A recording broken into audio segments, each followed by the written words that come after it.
در نقطه های فروش دلار، یعنی در شعبه های بانک ها در شهر و نواحی های تاجیکستان تنها در عوض پاسپورت دلار میفروشند، اما خریدن دلار هیچ حجت لازم نمیاد، ولی برای فروختن دلار حتما پاسپورت میپرسند و تنها با ثبت پاسپورت و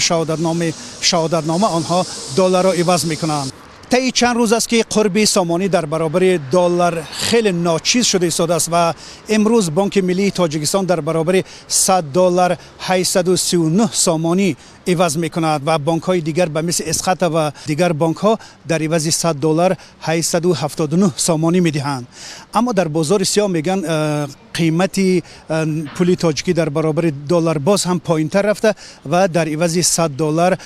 890 سامانی عوض کردن ممکن است. سبب این را بانک ملی تاجیکستان شرح داده میگوید که گویا یک حمله روانی حناتان است که با استفاده از وضع روانی جامعه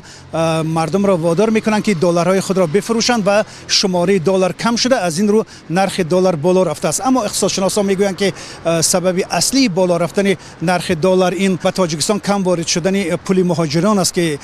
میزان پول مهاجران کم شده و باعث بالا رفتن پول دلار شده است. همزمان اقتصادشناسان میگویند که یک سبب دیگر این